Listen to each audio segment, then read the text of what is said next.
হর হর মহাদেব। কেমন আছে সবাই? আজ আগস্টের 1 তারিখ।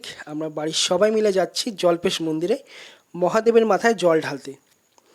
তো 3 বছর ধরে আমরা বৃহস্পতিবার করেই যাই, কারণ সোমবার করে গেলে এত ভিড় থাকে যে মহাদেবের মাথায় জল ঢালা তো ছাড়ো, ঠিকঠাক দর্শনও হয় না। তো আমাদের জিপসি নিয়েই আমরা বেরিয়ে পড়েছি সবাই মিলে জল্পেশের উদ্দেশ্যে।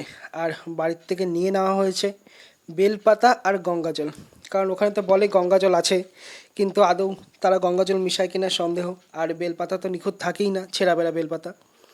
তাই বাড়ি থেকে এই জিনিসগুলো গুছিয়ে নিয়ে আমরা বেরিয়ে পড়লাম। আর এটা আমাদের বাড়ির গলি, আমাদের মেন রোড থেকে বাস একটু দূরেই আমাদের বাড়ি। চলে এসেছি এবার পেট্রোল পাম্পে। এখান থেকে তেল নিয়ে আমরা বেরিয়ে পড়লাম। আর আকাশে দেখো কি রোদ, একটুকু মেঘ নেই, কিন্তু একটু দূর যেতে না যেতেই আকাশে দেখা যাচ্ছে কালো মেঘ, বোঝাই যাচ্ছে একটু পরে বৃষ্টি হবে। পৌঁছে গেলাম আমরা ময়নাগুড়ি ইন্দিরা মোড়। এখান থেকে 4 থেকে 5 কিলোমিটার হবে হয়তো জল্পেশ মন্দির। আর এই রাস্তাটা সোজা চলে গেল জামালদা চাংড়াবান্ধার দিকে, আর আমরা চলে গেলাম বাঁদিকে সরু গলিতে। এখানে উপরে লেখা ছিল যে এখান থেকে 10 কিলোমিটার জল্পেশ মন্দির, কিন্তু 10 কিলোমিটার হবে না, খুব বেশি হলে 4 কিলোমিটার হতে পারে। তো এসে দেখি সব দোকানপাট বন্ধ। তো আমরা সাইড দিয়ে আমাদের গাড়ি রেখে দিয়ে এবার যাব মেন গেটের দিকে। তো ব্যাস সাইড দিয়ে এবার আমরা যাচ্ছি মেন গেটের দিকে। আর মেন গেটটা খুব সুন্দর, দুটো বড় বড় হাতি, হাতির সুরে পদ্মফুল, তার উপরে নন্দী মহারাজ, তার উপরে বসে আছে মহাদেব।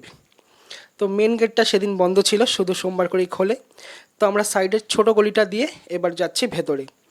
তো মন্দিরে ঢুকেই ডান পাশে রয়েছে একটা কল, সেখান থেকে আমরা হাত ধুয়ে নিলাম। হাত পা ধুয়ে এবার যাচ্ছি ঘটের দোকানে। আর তার আগে মন্দিরটা একটু দেখে নাও, কি সুন্দর লাগছে, চকচকে আকাশ উপরে আর সাদা রঙের মন্দির।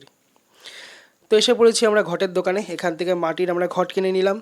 এখানে ফুল, জল, বেলপাতা সবই ছিল, কিন্তু তবু আমরা বাড়ির থেকে নিয়ে আসা হয়েছিল আমাদের বেলপাতা আর গঙ্গাজল, সেগুলো এখানে মিশিয়ে নেওয়া হলো। আর এবছর খুব ভালো একটা সিস্টেম করেছে বাবাধামের মতন, এখানে পুণ্যার্থীদের যাতে অসুবিধা না হয় তার জন্য এরকম ঘর করে দিয়েছে, যাতে অল্প জায়গার মধ্যে অনেকজন অ্যাডজাস্ট হয়ে যায়। তারপর এই রাস্তাটা দিয়ে এসে মন্দিরে ঢুকবে। তারপর আমরাও এখান থেকে করে নিলাম 20 টাকা করে টিকিট। তো টিকিট নিয়ে এবার আমরা যাচ্ছি মন্দিরের ভেতরে। আজ যেহেতু বৃহস্পতিবার তাই সেরকম একটা ভিড় নেই, খুব অল্পই লোকজন। তো পৌঁছে গেলাম এবার মন্দিরের ভেতরে। তো এসে তো মন্দিরের ঠাকুরকে তো আর ছোঁয়া যাবে না, ওই চোখে করেই জল ঢালতে হলো। জল ঢাল ঢেলে এবার আমরা এসে পড়েছি বাইরের গেটের দিকে। আর বাড়ির সবাই এখানে ঘন্টিটা বাজিয়ে নিচ্ছে।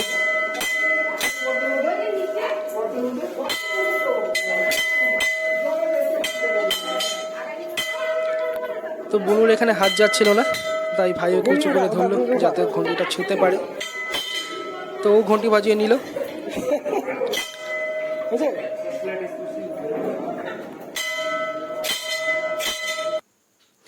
তারপর আমরা চলে এসেছি মন্দিরের বাইরে।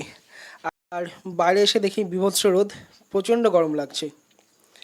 আর এই মন্দিরের এরিয়াটার অনেকটা বড়। মন্দিরের পাশেই রয়েছে একটা বড় পুকুর। আমরা যখন ছোটোবেলায় সাইকেল নিয়ে আসতাম তখন এই পুকুরেই স্নান করতাম। স্নান করে পুকুর থেকে জল নিয়ে তারপর মহাদেবের মাথায় জল ঢালতে যেতাম। আর এই দেখো পুকুরটা, পুকুরের পাশে রয়েছে বড় গাছ, যার জন্য এখানে ছায়া পড়েছে, দেখতে খুব সুন্দর লাগছে। আর গাছের একটা ঠান্ডা ভাবও আছে। তারপর বাইরে আছে শিবলিঙ্গ আর বজরংবলী, এখানটায় ধূপকাঠি মোমবাতি জ্বালানো হলো। তারপর আমরা এসে গেছি আখের রস খেতে। তো এখান থেকে সবার জন্য অর্ডার করা হলো 1 গ্লাস করে আখ, আর নিজেকে ওই চান্সে একটু ভিডিও করে নিলাম।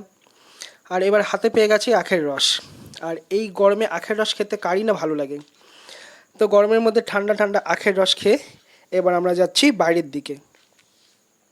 তো ভেবেছিলাম জটিলেশ্বর মন্দিরেও যাব, কিন্তু রাস্তায় কাজ চলছে, গাড়ি যেতে পারবে না, তাই আজ আর গেলাম না।